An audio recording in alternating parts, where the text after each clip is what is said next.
নমস্কার। আজকে আমরা শিখব present continuous tense. Present continuous tense মানে হচ্ছে কোনো কাজ এখন চলছে বা এই মুহূর্তে চলছে যখন এমন বোঝায় তখন সেই টেন্সটি হয় প্রেজেন্ট কন্টিনিউয়াস টেন্স। যেমন একটি বাক্য এখানে নিয়েছি, the boy is playing cricket, ছেলেটি ক্রিকেট খেলছে। এই কথাটি শুনেই বুঝতে পারছি এই যে সেন্টেন্সটি আমি এখানে বললাম, the boy is playing cricket, এখানে ভার্ব কোনটি? খেলছে, অর্থাৎ কোনো অ্যাক্টিভিটি করছে, তাহলে খেলছে শব্দটি হচ্ছে ভার্ব। এই ভার্বটির কাজ কখন ঘটছে? খেলছে মানে কি শুনেই বুঝতে পারছি এখন খেলছে। এখন বা এই মুহূর্তের কাজ যখন বোঝাবে তখন সেই টেন্সটি হবে, নিঃসন্দেহে হবে প্রেজেন্ট কন্টিনিউয়াস টেন্স। এটুকু বোঝা গেল। এই টেন্সের ফরম্যাট কি বা কিভাবে এই টেন্সটিকে আমরা তৈরি করব? এই টেন্সটি তৈরি করতে গেলে প্রথমে বসাতে হয় সাবজেক্ট, তারপর বসে অ্যাম অথবা ইজ অথবা আর, তারপর বসবে ভার্ব, ভার্বের V1 ফর্ম বসবে, তারপর বসবে আইএনজি, তারপর বসবে অবজেক্ট বা রিমেনিং। সাবজেক্ট প্রথমে বসবে, যেমন ধর তিনটি এক্সাম্পল আমি এখানে নিয়েছি, একটা অ্যাম দিয়ে, একটা আর দিয়ে, একটা ইজ দিয়ে। এই তিনটে এখানে আছে এটি বোঝানোর জন্য।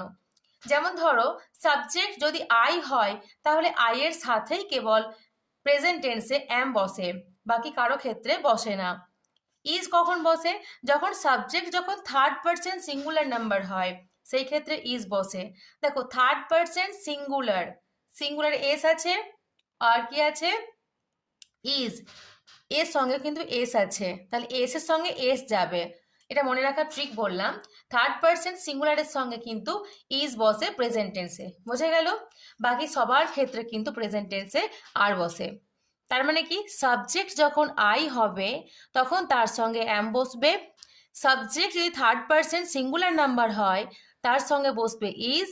আর বাকি সবার ক্ষেত্রে, বাকি যে কেউ সাবজেক্ট হোক না কেন, তার সঙ্গে আর বসবে। বোঝা গেল? তাহলে আমি একটি কবিতা লিখছি, প্রথমে কে বসবে? Subject I. আয়ের সঙ্গে কি বলেছি আমি? অ্যাম, আয়ের সঙ্গেই বসে অ্যাম বসবে। এখানে এখানে তিনটের মধ্যে যে কোনো একটা বসবে, অ্যাম অথবা ইজ অথবা আর। অ্যাম বসিয়ে দিয়েছি। তারপর কি? ভার্বের V1। আমি একটি কবিতা লিখছি, যার সঙ্গে দেখো ছি, ছ, ছে, এই মানে এগুলি যখন যোগ করা থাকে, ছি, ছ, ছে, এইগুলি যুক্ত হয়ে থাকে, সেই ওয়ার্ডটাই মেনলি ভার্ব হয়। আমি একটি কবিতা লিখছি, ছি কার সঙ্গে আছে? লিখছি, তাই লিখছি ওয়ার্ডটি হচ্ছে ভার্ব। বোঝা গেল? তাহলে লেখার ইংলিশ কি? রাইট, তার সঙ্গে কি বসবে? আইএনজি। ভার্বের V1 রাইট, রোট, রিটেন, এর প্রথম ফর্ম কি আছে? রাইট, V1, ঠিক আছে, ফার্স্ট ফর্ম রাইট, তার সঙ্গে আইএনজি, রাইটিং হয়েছে। আর কি কি লিখছি? আমি কবিতা লিখছি।